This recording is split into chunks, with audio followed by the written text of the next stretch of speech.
నమస్తే, నా పేరు హేమ. బులెటిన్ కన్నా ముందు హెడ్లైన్స్.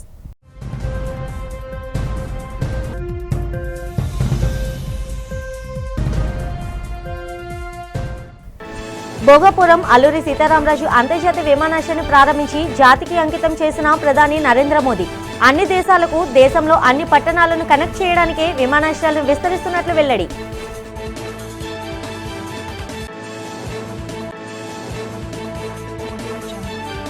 ప్రధాని నరేంద్ర మోడీకి భోగాపురం ఎయిర్పోర్ట్లో గిరిజన నృత్యం దింసాతో ఘన స్వాగతం పలికిన గిరిజన కళాకారులు. సంప్రదాయ దుస్తులలో మెరిసిన 13,000 మంది గిరిజన నృత్యకారులు.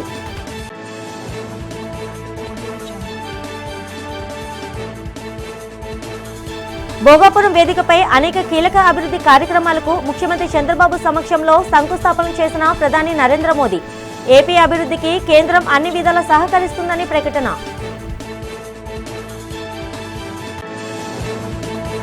భోగాపురం ఎయిర్పోర్ట్ ప్రారంభ కార్యక్రమంలో ప్రధాని మోదీపై ప్రశంసల జల్లు కురిపించిన ముఖ్యమంత్రి చంద్రబాబు.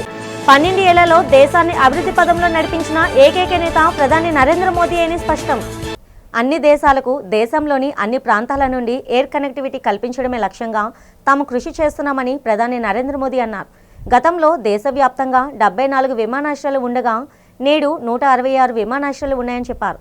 భోగాపురంలోని అల్లూరి సీతారామరాజు అంతర్జాతీయ విమానాశ్రయాన్ని ప్రారంభించిన అనంతరం బహిరంగ సభలో మాట్లాడారు. దేశంలో ఎయిర్ కనెక్టివిటీతో పాటు రైల్వే కనెక్టివిటీని పెంచే పనులు 1,00,000 కోట్ల రూపాయలతో జోరుగా పనులు జరుగుతున్నాయని ప్రధాని నరేంద్ర మోదీ తెలిపారు. పీఎం గతిశక్తి మాస్టర్ ప్లాన్ ద్వారా రైలు, పోర్టులు, ఎయిర్పోర్టులను అభివృద్ధి చేస్తున్నామని చెప్పారు. భవిష్యత్తును ఆలోచించి అందుకు అనుగుణంగా దేశంలో అభివృద్ధి పనులు చేపడుతున్నామని తెలియజేశారు. సీఎం చంద్రబాబు నాయుడు నేతృత్వంలో సాఫ్ట్వేర్ రంగంలోనే కాకుండా మ్యానుఫ్యాక్చరింగ్ రంగంలో అభివృద్ధి జరుగుతుందని చెప్పారు. దీనివల్ల రాష్ట్రంలోని యువతకు ఉపాధి అవకాశాలు పెద్ద ఎత్తున లభిస్తున్నాయని మోదీ అన్నారు. చంద్రబాబు కుశలమే రాష్ట్రానికి పెద్ద ఎత్తున పరిశ్రమలు రావడంతో పాటు ఏఐ, ఇన్ఫ్రా డేటా సెంటర్లు, Google data centre, semi conductor పరిశ్రమలు రాష్ట్రానికి వస్తున్నాయని తెలిపారు. దేశంలోనే ఏపీ ప్రముఖ ఫార్మా హబ్ కానున్నదని ప్రధాని అన్నారు. రాబోయే రోజుల్లో దేశంలోనే ఆంధ్రప్రదేశ్ ఎంతో అభివృద్ధి చెందిన రాష్ట్రంగా ఆర్థికంగా బలోపేతం అవడం ఖాయమని కితాబు పలికారు.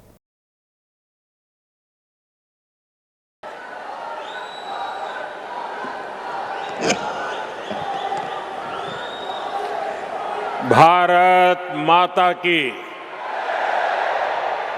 भारत माता की, भारत माता की। आंध्र प्रदेश के गवर्नर अब्दुल नजीर जी, गोवा के गवर्नर और इस धरती के संतान अशोक गजपति राजू जी, सीएम मेरे मित्र चंद्रबाबू नायडू जी, डिप्टी सीएम भाई पवन कल्याण जी,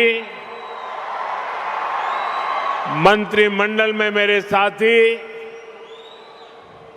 युवा ऊर्जा से भरे हुए भाई राममोहन नायडू जी,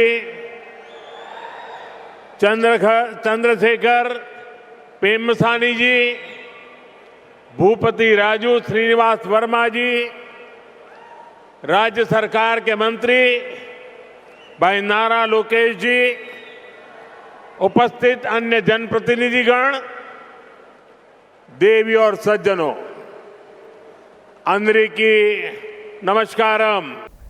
భోగాపురంలో అల్లూరి సీతారామరాజు అంతర్జాతీయ విమానాశ్రయాన్ని ప్రారంభించిన అనంతరం సభా వేదికపై నుంచే భారత ప్రధాని నరేంద్ర మోదీ అనేక కీలక అభివృద్ధి కార్యక్రమాలకు ప్రారంభోత్సవాలు మరియు శంకుస్థాపన చేశారు. ఈ సందర్భంగా విశాఖపట్నం తర్లువాడలో నిర్మించనున్న ASIP technologies semiconductor packaging మరియు టెస్టింగ్ యూనిట్కు ప్రధాని శంకుస్థాపన చేశారు. రాష్ట్రంలో పునరుత్పాదక ఇంధన రంగాన్ని బలోపేతం చేస్తూ కర్నూలులో wind, solar energy zone, transmission వ్యవస్థతో పాటు అనంతపురంలో 2,500 మెగావాట్లు, కర్నూలులో 1000 మెగావాట్ల సామర్థ్యంతో ఏర్పాటు చేసిన సోలార్ ఎనర్జీ జోన్ ట్రాన్స్మిషన్ పథకాలను ఆయన జాతికి అంకితం చేశారు. దీంతో పాటు Kurnool ivy renewable energy zone transmission ప్రాజెక్టుకు మరియు పెంచలకోన ఎర్రపాడు మధ్య నిర్మించే బ్రిడ్జి నిర్మాణ పనులకు శంకుస్థాపన నిర్వహించారు. రవాణా వ్యవస్థను మెరుగుపరిచే క్రమంలో ఖమ్మం దేవరాపల్లి గ్రీన్ఫీల్డ్ 4 లేన్ల expressway, Khammam Devarapalli package రోడ్లతో పాటు తాడిపత్రి 4 లేన్ల బైపాస్ రహదారులను ప్రధాని మోదీ అధికారికంగా ప్రారంభించారు.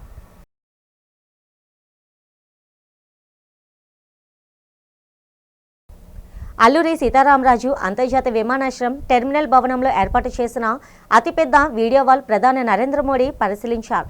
ఈ వీడియో వాల్లో ప్రదర్శించిన పలు ప్రముఖ పుణ్యక్షేత్రాలు, ఉత్తరాంధ్ర చారిత్రాత్మక అంశాలతో పాటు రాష్ట్రంలోని అనేక చారిత్రక అంశాలను ప్రధానికి సీఎం చంద్రబాబు వివరించారు. విమానాశ్రయ ప్రాంగణంలోని వివిధ కళాకృతులను ప్రధాని నరేంద్ర మోదీ ఆసక్తిగా తిలకించారు. టెర్మినల్ ప్రాంగణంలో ప్రధాని మోదీతో రాష్ట్ర governor Abdul Nazeer, CM Chandrababu, deputy CM Pavan Kalyan, GMR ప్రతినిధులు ఫోటో దిగారు. అంతకుముందు విమానాశ్రయంలో తొలిసారిగా ల్యాండ్ అయిన ప్రధాని మోదీ ప్రత్యేక విమానం ప్రధానికి రాష్ట్ర గవర్నర్ నజీర్, గోవా రాష్ట్ర governor P Ashok Gajapathiraju, CM Chandrababu, deputy CM Pavan Kalyan, మంత్రి నారా లోకేష్, కేంద్ర మంత్రులు రామ్మోహన్ నాయుడు, శ్రీనివాస్ వర్మ, పెమ్మసాని చంద్రశేఖర్, పలువురు రాష్ట్ర మంత్రులు, కూటమి నేతలు సాదర స్వాగతం పలికారు. जब हम रेन वाटर को उसके संरक्षण की बात करते हैं, उसके संचयन की बात करते हैं, उस तरह से उसका उपयोग किया जाएगा. आर्टिफिशियल इंटेलिजेंस जो आधुनिक तकनीक का मार्ग प्रशस्त करती है, बायोमेट्रिक यात्री सुविधाएं और यहाँ पर डिजी यात्रा पॉड्स भी बनाए गए हैं. तो ये इंटरनेशनल सुविधाओं वाला इंटरनेशनल एयरपोर्ट ये बताता है कि कैसे आर्थिक विकास को जब आप किसी भी राज्य को मजबूत करना चाहते हैं तो वो मजबूत कैसे होगा? वो मजबूत होगा कि जब आप उसकी कनेक्टिविटी को बाकी राज्यों के साथ जोड़ते हुए नजर आएंगे.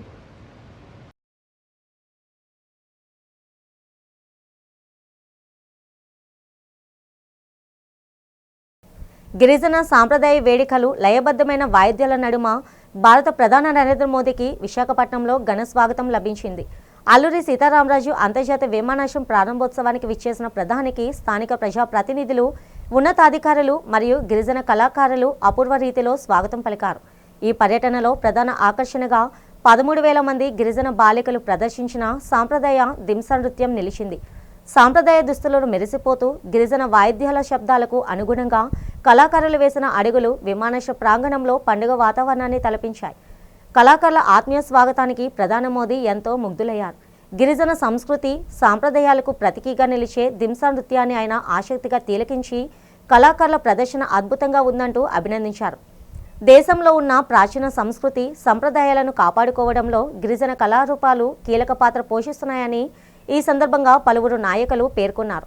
ఈ కార్యక్రమంలో పలువురు కేంద్ర, రాష్ట్ర మంత్రులు, ప్రజాప్రతినిధులు, ఉన్నతాధికారులతో పాటు పెద్ద సంఖ్యలో ప్రజలు పాల్గొన్నారు.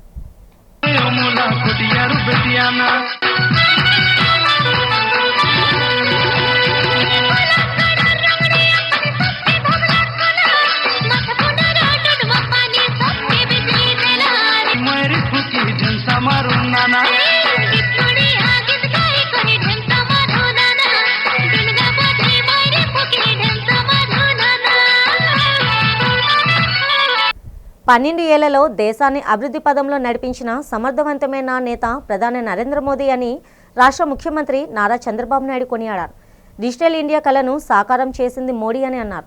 భోగాపురంలోని అల్లూరి సీతారామరాజు అంతర్జాతీయ విమానాశ్రయ ప్రారంభోత్సవ బహిరంగ సభలో చంద్రబాబు నాయుడు మాట్లాడారు. దేశ ఆర్థిక వ్యవస్థను ప్రపంచంలో 4వ స్థానానికి తెచ్చిన ఘనత మోడీదేనని అన్నారు. ప్రపంచంలో పలు ప్రాంతాల్లో జరుగుతున్న యుద్ధ ప్రభావాలు దేశం మీద పడకుండా చూడడంలో ప్రధాని విజయవంతమయ్యారన్నారు. ఆయుష్మాన్ భారత్, జీల్ జీవన్ మిషన్ వాటితో ప్రజలకు కేంద్ర ప్రభుత్వం ఎన్నో సేవలు అందిస్తుందని చెప్పారు. కేంద్ర, రాష్ట్ర ప్రభుత్వాలు కలిసి రాష్ట్రాన్ని ముందుకు నడిపించడంలో కృషి చేస్తున్నాయని చెప్పారు. ఇక ఉత్తరాంధ్ర ఉత్తమ ఆంధ్రగా మారబోతుందని చంద్రబాబు తెలిపారు. ఉత్తరాంధ్ర అభివృద్ధికి తాను కట్టుబడి ఉన్నానని పునరుద్ఘాటించారు. ఐటీ నుంచి ఏఏ వైపు ప్రపంచం నడుస్తుందని అన్నారు. ఆ దిశగా ఐటీ రంగంతో పాటు ఏఏ రంగాన్ని కూడా రాష్ట్రంలో అభివృద్ధి చేస్తున్నట్లు చంద్రబాబు తెలిపారు. భారత్ మాతాకి దేశభక్తి రావాలి మీ అందరిలో. భారత్ మాతాకి, భారత్ మాతాకి, తెలుగు తల్లికి, తెలుగు తల్లికి అందరికీ నమస్కారం. Honourable prime minister Narendra Modi గారు, ఆనరబుల్ గవర్నర్ అబ్దుల్ నజీర్ గారు, ఉప ముఖ్యమంత్రి మిత్రుడు పవన్ కళ్యాణ్ గారు, వేదికపై ఉన్న పెద్దలందరికీ ఈరోజు అల్లూరి సీతారామరాజు ఇంటర్నేషనల్ ఎయిర్పోర్ట్ సందర్భంగా ఉత్తరాంధ్ర ప్రజలందరికీ ముందుగా శుభాకాంక్షలు. ఉత్తరాంధ్రలో కొత్త చరిత్రకు నాంది పలికేలా ఎయిర్పోర్ట్ నిర్మాణానికి సహకరించిన రైతులందరికీ ముందుగా పాదాభివందనం చేస్తున్నాను. మీరు కేవలం భూములు మాత్రమే ఇవ్వలేదు, ఉత్తరాంధ్రకు బంగారు భవిష్యత్తు ఇచ్చారు. నేడు ఉత్తరాంధ్రకి ఇంటర్నేషనల్ ఎయిర్పోర్ట్ వచ్చింది. ఉత్తరాంధ్రకి అంతర్జాతీయ ఐటీ దిగ్గజం గూగుల్ వచ్చింది. ఉత్తరాంధ్రకి ప్రపంచ స్థాయి స్టీల్ కంపెనీ ఆర్సీఆర్ మిత్తల్ వచ్చింది. ఇంకా ఎన్నెన్నో. ఇవన్నీ ఎలా వచ్చాయి? ఒక్కసారి మీరు ఆలోచించుకోవాల్సిన అవసరం ఉంది. 2 ఏళ్ల క్రితం విధ్వంసమైన రాష్ట్రం. ఆ రోజు నేను, పవన్ కళ్యాణ్ గారు, నరేంద్ర మోడీ గారి నాయకత్వంలో మీ అందరికీ ఒక హామీ ఇచ్చాం. విద్యార్థి సంఘాల నేతలపై పోలీసుల బెదిరింపులు, నిర్బంధాలపై విద్యార్థి సంఘాల నేతలు తీవ్ర ఆగ్రహం వ్యక్తం చేశారు. ఎస్ఎఫ్ఐ అఖిల భారత సహాయ కార్యదర్శి అయితే ఘోష్ ఇతర విద్యార్థి సంఘాల నాయకులపై ఢిల్లీ పోలీసుల నిర్బంధాన్ని ఖండిస్తూ విద్యార్థి సంఘాలు నగరంలో నిరసన కార్యక్రమాన్ని నిర్వహించాయి. జీవీఎంసీ గాంధీ విగ్రహం వద్ద నిరసన కార్యక్రమాన్ని నిర్వహించి కేంద్ర ప్రభుత్వానికి వ్యతిరేకంగా నినాదాలు చేశారు. ఈ సందర్భంగా భారత విద్యార్థి ఫెడరేషన్ కార్యదర్శి అజయ్, భారత ప్రజాతంత్ర యువజన సామఖ్య జిల్లా కార్యదర్శి మహేష్ మాట్లాడారు. నీట్ పేపర్ లీక్ను నిరసిస్తూ ఢిల్లీలోని జంతర్ మంతర్ వద్ద నిరసనలో పాల్గొన్న విద్యార్థి నేతలను ఢిల్లీ పోలీసులు వేధించడం తగదన్నారు. విద్యార్థి నేతలపై పెట్టిన అక్రమ కేసులను ఎత్తివేయాలని డిమాండ్ చేశారు. ఈ విషయంలో ప్రభుత్వం మొండిగా వ్యవహరిస్తే దేశవ్యాప్తంగా విద్యార్థి సంఘాలు ఆందోళన కార్యక్రమాలు చేపడతాయని కేంద్రాన్ని హెచ్చరించారు. ఈ నిరసన కార్యక్రమాలు డివైఏఎఫ్ఐ విద్యార్థి సంఘాల నేతలు, విద్యార్థులు పాల్గొన్నారు. నా పేరు రాజు, భారత ప్రజాతంత్ర యువజన సమైక్య డివైఎఫ్ఐ రాష్ట్ర ఉపాధ్యక్షులు. నీట్ పేపర్ లీకేజీ పైన దేశవ్యాప్తంగా లక్షలాది మంది విద్యార్థులు దేశ రాజధాని ఢిల్లీకి కదిలి వెళ్ళడం జరిగింది. చాలా పీస్ఫుల్గా, శాంతియుతంగా నిరసన చేస్తున్న విద్యార్థుల మీద అత్యంత హేయాతిహేయంగా పోలీసులు దాడి చేసిన పరిస్థితి మనం చూసాం. అదే సందర్భంలో లాఠీలతోనూ వాళ్ళని గాయపరచడం మనం చూసాం. మేము ఒకటే ప్రశ్నిస్తూ ఉన్నాం, శాంతియుతంగా నిరసన చేసే హక్కు ఈరోజు ప్రభుత్వం లాగేసుకోవటం, వాళ్ళ మీద దాడి చేయటం అనేది అంటే ఇది ఎక్కడ ప్రజాస్వామ్యం అని చెప్పేసి మేము ప్రశ్నిస్తూ ఉన్నాం. పొద్దున్న లెగిస్తే కేంద్ర మంత్రులందరూ నరేంద్ర మోడీతో కలిపి మేము ప్రజాస్వామ్యాన్ని రక్షిస్తున్నాం అని చెప్తున్న పరిస్థితి ఉంది. అయితే ఏదైతే పోలీసులు విద్యార్థుల మీద, యువకుల మీద దాడి చేసి గాయపరిచారో వాళ్ళ మీద చర్యలు తీసుకోవాలని చెప్పేసి ఈ సందర్భంగా డిమాండ్ చేస్తూ ఉన్నాం. అదే సందర్భంలో జేఎన్యూ విద్యార్థి నాయకురాలు, ఎస్ఎఫ్ఐ ఆల్ ఇండియా సహాయ కార్యదర్శి ఐసీ ఘోష్ పైన కూడా పాత కేసులు ఈరోజు తిరగదోడి వాళ్ళ మీద చర్యలు తీసుకునే విధంగా, ఈరోజు వాళ్ళని ఇబ్బంది పెట్టే విధంగా ఈరోజు ప్రయత్నం చేస్తున్న పరిస్థితి పోలీసుల నుంచి చూసాం. దాదాపు ఆఫీసుల్లోకి దూరి కనీసం పోలీస్ యూనిఫామ్ కూడా లేకుండా ఆఫీసుల్లో చొరబడి అరెస్ట్ చేయాల్సిన అవసరం ఏమొచ్చిందని చెప్పి మేము ఈ సందర్భంగా అడుగుతూ ఉన్నాం. ఈరోజు నీట్ ప్రశ్నాపత్రం లీకేజీకి వ్యతిరేకంగా దేశవ్యాప్తంగా విద్యార్థులు, యువత కదిలి దాదాపు 40 రోజుల పాటు రణరంగంగా ఉద్యమం సాగింది కేంద్ర ప్రభుత్వానికి వ్యతిరేకంగా. ఆ సందర్భంగా ఢిల్లీలో జంతర్ మంతర్ వద్ద అన్ని విద్యార్థి సంఘాలు కలిపి విద్యార్థి నాయకులందరూ జంతర్ మంతర్ వద్ద నిరాధ్యక్షులకు కూర్చున్నారు. పెద్ద ఉద్యమాన్ని ఈరోజు కేంద్ర ప్రభుత్వానికి వ్యతిరేకంగా నడిపారు. అదే సందర్భంలో విద్యార్థులు చేస్తున్న ఉద్యమానికి బెదిరి కేంద్ర ప్రభుత్వం ఈరోజు ఈ కేంద్ర విద్యాశాఖ మంత్రి ధర్మేంద్ర ప్రధాన్ రాజీనామా చేశారు. ఈ చేసిన కారణంగా కేంద్ర ప్రభుత్వం కుట్రపూరితంగా విద్యార్థి సంఘం నాయకులపై అక్రమంగా కేసులు బనాయిస్తూ ఉంది. అదే సందర్భంగా ఐసీ ఘోష్పై, ఎస్ఎఫ్ఐ అఖిల భారత సహాయ కార్యదర్శి ఐసీ ఘోష్పై ఢిల్లీలో ఆఫీస్కి వచ్చి తనపై ఉన్న 2021లో ఉన్న కేసుని ఇప్పుడు బయటికి తీసి కుట్రపూరితంగా నిర్బంధాన్ని ప్రయోగించాలని కేంద్ర ప్రభుత్వం చూస్తుంది. కూటమి ప్రభుత్వం ప్రజాస్వామ్య వ్యవస్థలపై ఒత్తిడి తెస్తూ రాజకీయ కక్షతో వైఎస్ఆర్సీపీ నాయకులపై తప్పుడు కేసులు బనాయిస్తుందని శాసనమండలి విపక్ష నేత బొత్స సత్యనారాయణ తీవ్రస్థాయిలో ధ్వజమెత్తారు. విశాఖ వైఎస్ఆర్సీపీ కార్యాలయంలో జరిగిన మీడియా సమావేశంలో ఆయన మాట్లాడుతూ మాజీ మంత్రి సిదిరి అప్పలరాజును అన్యాయంగా జైలుకు పంపారని ఆరోపించారు. శ్రీకాకుళంలో జైలు వద్ద అప్పలరాజును పరామర్శించేందుకు వైఎస్ జగన్ వెళ్తే ఆంక్షలు విధిస్తూ జై జగన్ అని నినదించిన కార్యకర్తలపై మహిళా ఎస్ఐ హత్యాయత్నం చేస్తూ తప్పుడు కేసులు పెట్టడం దుర్మార్గమన్నారు. ముందస్తు సమాచారం ఇచ్చినప్పటికీ తన వాహనాలను అడ్డుకొని అవమానించిన పోలీసుల తీరుపై గవర్నర్కు లేఖ ద్వారా ఫిర్యాదు చేస్తానని స్పష్టం చేశారు. ఇక భోగాపురం ఎయిర్పోర్ట్ వైఎస్ రాజశేఖర రెడ్డి హయాంలో మొదలై వైఎస్ జగన్ పాలనలో దాదాపు పూర్తయితే దాన్ని తన డ్రీమ్ ప్రాజెక్టుగా చంద్రబాబు ప్రచారం చేసుకోవడం హాస్యాస్పదమని వ్యాఖ్యానించారు. అలాగే డిఎస్సి నియామకాల్లో జీవో 447 ద్వారా నిబంధనలు మారుస్తూ సుమారు 500 మందికి అనుకూలంగా నిర్ణయాలు తీసుకుంటూ ప్రభుత్వం 3 లక్షల మంది నిరుద్యోగుల భవిష్యత్తుతో చెలగాటమాడుతుందని బొత్స విమర్శించారు. ఆయన ఓ ప్రజానాయకుడు. నేను రోజున ఎయిర్పోర్ట్ నుంచి ఆ చివరి వరకు ఆయన్ని కొలుద్దాం అనుకుంటున్న ఆ జైలు ప్రాంగణం వరకు లక్షలాది మంది వేలాది మంది ప్రజలు వచ్చి జగన్మోహన్ రెడ్డి గారిని కలవాలని చూడాలని ఉత్సాహంతో అందరూ వచ్చారు. దాంట్లో భాగంగా పోలీసు వారు ఎన్నో ఆంక్షలు పెట్టినప్పటికీ కూడా వారు ఆంక్షల్ని అధిగమించి అందరూ స్వచ్ఛందంగా ఎక్కడ కూడా ఏ విధమైన సంఘర్షణ వాతావరణం లేకుండా శాంతియుతంగా అందరూ కూడా ఆయన చూడడానికి వచ్చారు. దివంగత కార్మిక నేత వివి రామారావు తన తుదిశ్వాస విడిచే వరకు కార్మికుల సంక్షేమానికి పోరాడిన యోధుడని ఏఐటీయూసీ రాష్ట్ర కార్యదర్శి పడాల రమణ అన్నారు. సీనియర్ కమ్యూనిటీస్ట్ నేత ఏఐటీయూసీ మాజీ జాతీయ ఉపాధ్యక్షులు వివి రామారావు 5వ వర్ధంతి కార్యక్రమం జీవీఎంసీ గాంధీ విగ్రహం వద్ద జరిగింది. కార్మిక నేతలు వివి రామారావు చిత్రపటానికి పూలమాలలు వేసి నివాళి అర్పించారు. ఈ సందర్భంగా పడాల రమణ మాట్లాడుతూ కార్మికుల హక్కుల సాధన విషయంలో వివి రామారావు యాజమాన్యాలతో రాజీ లేని పోరు సాగించారని చెప్పారు. రామారావు చేసిన పోరాటాల ఫలితంగా కార్మికుల సమస్యలు ఎన్నో పరిష్కారం అయ్యాయని తెలిపారు. కార్మికుల హక్కుల సాధనలోనూ యాజమాన్యాలతో చేసిన పోరాటాలు కార్మిక ఉద్యమంలో చిరస్థాయిగా నిలిచిపోతాయని పడాల రమణ కొనియాడారు. వివి రామారావు చూపిన బాటలోనే ఏఐటీయూసీ కార్మిక నేతలు నడుస్తున్నారని చెప్పారు. ఈ కార్యక్రమంలో పలు కార్మిక సంఘాలు సిపిఐ నాయకులు పాల్గొన్నారు. ఏఐటీయూసీ జాతీయ ఉపాధ్యక్షులుగా సీనియర్ కమ్యూనిస్ట్ పార్టీ నాయకులుగా దేశవ్యాప్తంగా కార్మిక వర్గ హక్కుల పరిరక్షణ కోసం అలుపెరగిన పోరాటాలు చేసిన పోరాట యోధుడు కామ్రేడ్ వివి రామారావు గారు. వివి రామారావు గారు 5వ వర్ధంతి సందర్భంగా ఈరోజు మనం ఇక్కడ ఘనంగా నివాళులర్పించుకుంటున్నాం.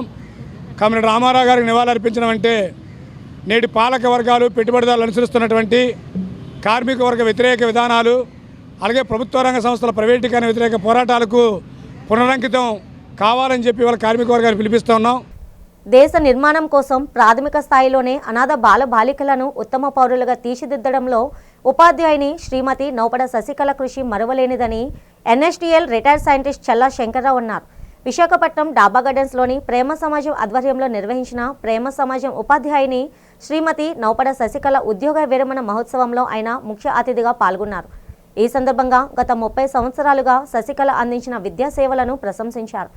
School committee chairman K Seshagada Narasimhamurthy మాట్లాడుతూ భర్త రిటైర్డ్ బ్యాంక్ మేనేజర్ రవికుమార్ ప్రోత్సాహంతో విధుల్లో విశిష్ట సేవలు అందిస్తూనే తన 3 ఆడపిల్లలను ఉన్నత స్థానాల్లో స్థిరపడేలా తీర్చిదిద్దినని శశికళను కొనియాడారు. అనంతరం ప్రేమ సమాజం కార్యదర్శి వలురతు మోహనరావు, సంయుక్త కార్యదర్శి ఎస్ నాగేశ్వరరావు, ప్రధాన ఉపాధ్యాయులు పి కృష్ణారావు, హెచ్ఎం శ్రీమతి కె రామలక్ష్మి శశికళ సేవలను కొనియాడారు. అనంతరం ముఖ్య అతిథిగా చల్లా శంకర్రావు చేతుల మీదుగా శశికళను ఘనంగా సన్మానించారు. ఈ కార్యక్రమంలో రవికుమార్, ఉపాధ్యాయ బృందం, కుటుంబ సభ్యులు, సిబ్బంది పాల్గొన్నారు. రవికుమార్ గారి శ్రీమతి గారైనటువంటి ఎన్ శశికళ గారు మన ప్రేమ సమాజం ఎయిడెడ్ స్కూల్లోని టీచర్గా 31 ఇయర్స్ ఆఫ్ లాంగ్ సర్వీస్ చేసి ఈరోజు రిటైర్ అవుతున్నారు. ఆమె బీఎడ్ కంప్లీట్ చేశారు. 30 సంవత్సరాల క్రితం ఇదే స్కూల్లో చేరారు.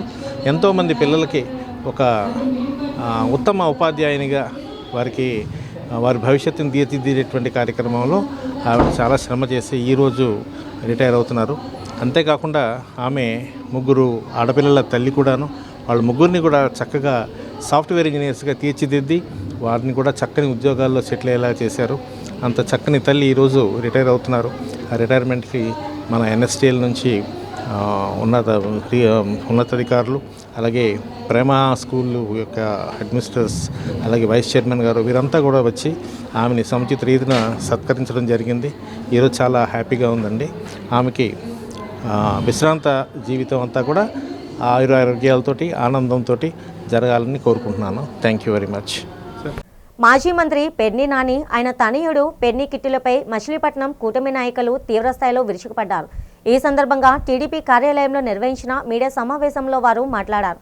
పగటి వేషాలు వేస్తున్న తండ్రి కొడుకులను ప్రజలు పట్టించుకోరని, కూటమి ప్రభుత్వంపై వారు ఆధారాలు లేని ఆరోపణలు చేస్తున్నారని ఎద్దేవా చేశారు. వైసీపీ హయాంలో పోలవరం ప్రాజెక్టును పూర్తిగా పక్కన పెట్టి నిరుద్యోగులను జాబ్ క్యాలెండర్ పేరుతో మోసం చేశారని మండిపడ్డారు. దేశంలో ఎల్నినో వల్ల వర్షాభావ పరిస్థితులు ఉంటే కనీస అవగాహన లేకుండా ఏరువాక కార్యక్రమాన్ని ఎగతాళి చేయడం పెర్ని నాని దిగుజారుతనానికి నిదర్శనమని ఆకాంక్షించారు. వైసీపీ పాలనలో 5 ఏళ్లలో పోలవరం పనులు 5% కూడా చేయలేదని, కూటమి ప్రభుత్వం రాగానే 16,000కు పైగా డిఎస్సి పోస్టులు భర్తీ చేస్తుందని కూటమి నేతలు స్పష్టం చేశారు. మంత్రి కొల్లి రవీంద్ర పేరు చెబితేనే పెర్ని కుటుంబం భయపడుతుందని, ఆ భయంతోనే పెర్ని నాని 2024 ఎన్నికలకు దూరమయ్యారని ఎద్దేవా చేశారు. ఈ సమావేశంలో market yard chairman Kunche Nani, TDP నేతలు లోగిశెట్టి వెంకటస్వామి తదితరులు పాల్గొన్నారు.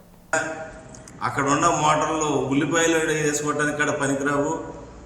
వీళ్ళు పోలవరం కట్టకుండా పట్టిసీమని తయారు చేసి ఆ మోటార్లు రేపు నిరుపయోగం అయిపోతాయి, పోలవరం అయిపోతే మేము పోలవరం పూర్తి చేసేస్తామని ప్రగల్భాలు పలికి పట్టిసీమ దండగా అన్న ఆ నోటితోనే ఈ రోజున పట్టిసీమ ద్వారా నీళ్లు ఇవ్వచ్చు కదా అని పెర్ని నాని గారు అడుగుతూ ఉన్నారు. మరి ఆ రోజు మీకు ఆ ఇంగితం లేదా? పోలవరం అనేది వెంటనే అయ్యేది ప్రాజెక్టు కాదు, బహుళార్థ సాధక ప్రాజెక్టు. లేట్ అవుతుందనే ఉద్దేశంతోనే ముందు చూపుతో ఆ రోజున ముఖ్యమంత్రి శ్రీ నారా చంద్రబాబు నాయుడు గారు పట్టిసీమ మీద అనేక వివాదాలు ఉన్నప్పటికీ కూడా ఆ రైతులందరినీ కూడా కూర్చోబెట్టి పరిష్కరించి పట్టిసీమ కాలువ ద్వారా ఆ రోజున 2019లో లక్షలాది ఎకరాల పంటలు పండించడానికి మూలకారకులయ్యారు. మరి ఈ రోజున ఎలినో ప్రభావంతో తీవ్ర వర్షాభావ పరిస్థితులు ఉండి ఏ ఒక్క సాగునీటి ప్రాజెక్టులోనూ నీళ్లు లేక మరి రైతులందరికీ కూడా తెలుసు. అవయవదాన పక్షోత్సవాలు జయప్రదం చేయాలని అఖిల భారత శరీర అవయవదాన సంఘం వ్యవస్థాపకురాలు గూడూరు సీతామహాలక్ష్మి పిలుపునిచ్చారు. విజేఎఫ్ ప్రెస్ క్లబ్లో జరిగిన మీడియా సమావేశంలో సీతామహాలక్ష్మి, బ్రహ్మకుమారి ప్రతినిధి రామేశ్వరి, జీవన్దార్ కోఆర్డినేటర్ ఇందిర, జాతీయ జర్నలిస్టుల సంఘం కార్యదర్శి గంట్ల శ్రీనిబాబులు మాట్లాడారు. ఈ సందర్భంగా వారు మాట్లాడుతూ 2.5 దశాబ్దాలుగా శరీర అవయవదానాలపై ఉన్న అపోహలను ప్రజల్లో పోగొట్టేందుకు చైతన్యం కల్పిస్తున్నామని చెప్పారు. అవయవదానం చేసి మరొకరి జీవితాల్లో వెలుగులు నింపాలని వారు కోరారు. ఈ సందర్భంగా అవయవదానానికి సంబంధించిన గోడ పత్రికను ఆవిష్కరించారు. ఈ కార్యక్రమంలో అఖిల భారత శరీర అవయవదాన సంఘం ప్రతినిధులు ఉషారాణి, నూకరాజు, నగేష్, హారిక, మహేష్ తదితరులు పాల్గొన్నారు. అయితే భారతదేశం అంతా కూడా ఈరోజు మాంసాహారాన్ని ఎక్కువగా ప్రేరేపిస్తున్నారు. అందరూ కూడా మాంసాహారం తింటూనే ఉన్నారు. చనిపోయినటువంటి కోళ్ళకి, మేకలకి, జంతువులకి, గేదెలకి, ఆవులకి కూడా మనం ధర పెట్టి మరి కొనుక్కున్న మాంసం తిని మనము రోగాల పాలైపోతున్నాం. అయితే మానవ శరీరానికి ఎటువంటి విలువ లేదా అంటున్నాను నేను. ఎందుకంటే మానవ శరీరం ఈరోజు పరోపకారార్థం ఇదం శరీరం అని మానవ శరీరం గురించే చెప్పారండి. అలాంటిది మన శరీరము జంతువులకేమీ ఏ విధంగా ఉపయోగపడదు. జంతువుల అవయవాలు కూడా మానవులకి ఏమి ఉపయోగపడవు. మానవ శరీరంలో ఉండేటువంటి అవయవాలు ఏవైతే ఉన్నాయో అవన్నీ కూడా మనుషులకే ఉపయోగపడతాయి. మనం కేవలం మనుషులకి మాత్రమే పరోపకారం చేయగలుగుతాం. జంతువుల నుంచి మనం ఎంతో ప్రాఫిట్ తీసుకుంటున్నాం, ప్రకృతి నుంచి అంతా తీసుకుంటున్నాం. అయితే ఈరోజు చనిపోయిన వాళ్ళకి పుట్టగతులు ఉండడాని కోసం అనేక రకాల కర్మకాండ చేస్తూ ఉంటారు. ఆ రోజులు పోయాయండి. ఇప్పుడంతా కూడా ముందుకు వెళ్తూ ఉండాలి. సమాజం దేశకాలమాన పరిస్థితులను అనుసరించి అనుగుణంగా దానికి వెళ్ళాలి. అంటే ఆ రోజుల్లో ఉండేటువంటి పితృకర్మలు చేయడం, కర్మకాండ చేయడం, ఈ పార్థివ దేహాన్ని తీసుకువెళ్ళి దహనం చేయడం వల్ల వెనకాల ఏం మిగలదు. ఇంకా భోగాపురం అల్లూరి సీతారామరాజు అంతర్జాతీయ విమానాశ్రయ ప్రారంభోత్సవానికి ప్రజలను, డ్వాక్రా మహిళలను బలవంతంగా తరలించడాన్ని సిపిఐ తీవ్రంగా ఖండించింది. విశాఖలోని మధురవాడ జోన్ పరిధిలో కార్యక్రమానికి రాకపోతే గ్రూపులు లోన్లు రద్దు చేస్తామని ఆర్పీలు బెదిరించడం సరైన పద్ధతి కాదని సిపిఐ విశాఖ కార్యవర్గ సభ్యుడు మరుపల్లి పైడిరాజు ఆరోపించారు. విమానాశ్రయం ప్రారంభం సంతోషకరమే అయినా ఆ నెపంతో మధురవాడ జోన్లోని పలు వార్డులో తాగునీటి సరఫరా నిలిపివేసి ప్రజలను తీవ్ర ఇబ్బందులకు గురి చేశారని ఆయన ఆగ్రహం వ్యక్తం చేశారు. అధికారుల నిర్లక్ష్యం వల్ల ప్రజలు తాగునీటి కోసం అల్లాడుతున్నారని, అధికారులు వెంటనే స్పందించి నీటి సరఫరాను పునరుద్ధరించాలని, భవిష్యత్తులో ఇలాంటి ఘటనలు పునరావృతం కాకుండా చూడాలని డిమాండ్ చేశారు. ఏదైనా శంకుస్థాపన చేసిన డ్వాక్రా మహిళలు మాత్రం చంపేయడం చాలా బాధాకరం. మన రాష్ట్రంలో అసలు జనమే లేనట్టు డ్వాక్రా మహిళలకు మీకు లోన్లు ఇస్తున్నాం, మీకు సంక్షేమ పథకాలు ఇస్తున్నాం అని పేరు చెప్పి వాళ్ళని చావుకొట్టడం మాత్రం దురదృష్టమైన అంశం. ఇప్పుడు 10 గంటలకి ప్రధానమంత్రి గారు వస్తారంటే 3 గంటల నుండి వాళ్ళని అందరినీ కలెక్ట్ చేసి తీసుకెళ్ళి నిన్న ఎప్పుడో చేసిన పులిహోర ప్యాకెట్లు ఇచ్చి అది ఓపెన్ చేస్తే వేడి మీదేమో పాసిపోద్దో బాగుంటుందో తెలీదు. ఇంటికి వచ్చేసరికి 2, 3 అవుద్ది. ఇంటి దగ్గర కుటుంబం బాధ్యతలు నిర్వహించినటువంటి మహిళలు ఏ రకంగా ఇది న్యాయమో పాలకులు ఆలోచించాలా. ఇంకొక ప్రధానమైనటువంటి అంశం, మధురవాడ ఏరియాలో గతంలో యోగా డే నిర్వహించినప్పుడు కూడా మంచినీళ్ళు లేవు. జీవీఎంసీ సిబ్బంది అందరినీ అక్కడ తీసుకుపోతున్నారు. ఈరోజు కూడా అంతర్జాతీయ విమానాశ్రయం ప్రారంభోత్సవం అనే సంబరం మర్చిపోయినట్టు. ఆర్టిఫిషియల్ ఇంటెలిజెన్స్ భారీ డేటా సెంటర్ల వల్ల ముంచుకొస్తున్న తీవ్ర పర్యావరణ సంక్షోభంపై పర్యావరణవేత్త బొలిశెట్టి సత్యనారాయణ ఆందోళన వ్యక్తం చేశారు. ఈ సందర్భంగా ఆయన మీడియాకు వీడియో సందేశం పంపించారు. కేవలం ఆర్థిక ప్రయోజనాల కోసం తెలంగాణ, కర్ణాటక వంటి రాష్ట్రాలు 6 గిగావాట్ల భారీ డేటా సెంటర్లకు అనుమతులిస్తూ పర్యావరణాన్ని బలి ఇస్తున్నామని విమర్శించారు. ప్రజలకు, రైతులకు నీళ్లు ఇవ్వలేని పరిస్థితిలో ఈ సెంటర్ల కోసం ప్రతిరోజు కోట్లాది లీటర్లు మంచినీరు, లక్షలాది ఇళ్లకు సరిపడే విద్యుత్ను కేటాయించడం వల్ల మానవాళితో పాటు వన్యప్రాణుల మనుగడ ప్రమాదంలో పడుతుందని హెచ్చరించారు. అణుశక్తిపై ఆధారపడితే వెలువడే వ్యర్థాలు తీవ్ర వినాశానికి దారితీస్తాయన్నారు. ఈ నేపథ్యంలో జెన్జెడ్ యువత మేల్కొని యంత్రాలకు బానిసలు కాకుండా 100% పర్యావరణహిత ఇంధన వనరులను డిమాండ్ చేయాలని, నదులు, అడవుల పరిరక్షణ కోసం పర్యావరణ ఉద్యమానికి నడుం బిగించాలని పిలుపునిచ్చారు. ఈ అధికారులు, ప్రభుత్వ అధికారులు కూడా లేరు కాబట్టి ఇప్పుడు ప్రభుత్వాల నుంచి, ప్రభుత్వ అధికారుల నుంచి మన తాలూకా వారసత్వ సంపద ఏదైతే ఉందో పర్యావరణాన్ని కాపాడాల్సిన, రక్షించుకోవాల్సిన బాధ్యత యువతరం మీద ఉంది. ఎందుకంటే యువతరం ఈరోజు ఏమవుతుందంటే వాళ్ళని దిశ లేకుండా ఎవరు ఇష్టం వచ్చినట్టు వాళ్ళు జెన్జీ అని చెప్పేసి వాళ్ళని పొగడేసి వాళ్ళని వాడుకుంటున్నారు. మనం ముఖ్యంగా ఇదివరకు పరిస్థితి ఎలాగుండేదంటే మనకి తెలియని విషయాలు ఏదో ఉంటే గురువు దగ్గర నుంచి తెలుసుకునే వాళ్ళని తల్లి, తండ్రి, గురువు, దైవం అనేవారు. అయితే ఇప్పుడు ఆ దైవం ప్లేస్లోకి ఈ ఆర్టిఫిషియల్ ఇంటెలిజెన్స్ వచ్చి చేరిపోయింది. ఇప్పుడు ఏదైనా కావాలంటే గూగుల్ తల్లిని అడగాలి. గూగుల్ తల్లి చెప్పిందే వేదం. ఆ గూగుల్ తల్లిలో మన వేదాలు ఉండవు. ఎందుకంటే వేదాలు చాలా వరకు కూడా గూగులైజ్ చేయబడలేదు. గూగుల్ తల్లి ఏంటంటే ఆవిడకి తెలిసిందే చెప్తాది తప్ప చరిత్ర చెప్పలేదు. ఇప్పుడు ఈ డేటా డ్రివెన్ యుగంలో డేటా సెంటర్స్, ఆర్టిఫిషియల్ ఇంటెలిజెన్స్ గురించి డేటా సెంటర్స్ తాలూకా స్థాపన పెరిగిపోతుంది. ఒకవైపు అమెరికాలో 20 మెగావాట్ల డేటా సెంటర్ మీద నిబంధనలు, కఠినమైన నిబంధనలు అమలు పరుస్తున్నారు. 50 మెగావాట్ల డేటా సెంటర్ పెట్టడానికి అనుమతులు లేవు. 50 మెగావాట్లు పెట్టడానికి అమెరికాలో అనుమతి లేకపోతే మన భారతదేశంలో పరిస్థితి ఎలా వచ్చిందంటే ఏకంగా 1000 మెగావాట్లకి, ఒకటి కాదు 1000 మెగావాట్లు 6 యూనిట్లకి ఇచ్చేసాము. ఇప్పుడు 7వ దానికి కూడా నిన్న మన ప్రభుత్వం వారు మంజూరు చేశారు. బులెటిన్ ముగిస్తున్న హెడ్లైన్స్ మరోసారి.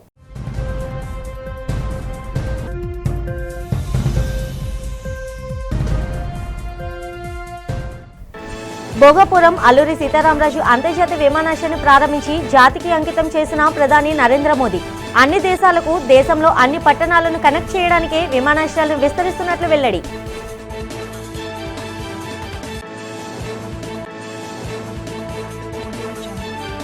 ప్రధాని నరేంద్ర మోడీకి భోగాపురం ఎయిర్పోర్ట్లో గిరిజన నృత్యం దింసాతో ఘన స్వాగతం పలికిన గిరిజన కళాకారులు.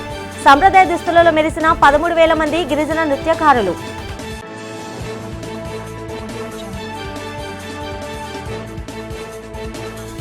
భోగాపురం వేదికపై అనేక కీలక అభివృద్ధి కార్యక్రమాలకు ముఖ్యమంత్రి చంద్రబాబు సమక్షంలో శంకుస్థాపన చేసిన ప్రధాని నరేంద్ర మోదీ.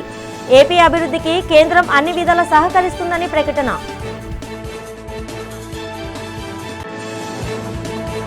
భోగాపురం ఎయిర్పోర్ట్ ప్రారంభ కార్యక్రమంలో ప్రధాని మోదీపై ప్రశంసల జల్లు కురిపించిన ముఖ్యమంత్రి చంద్రబాబు.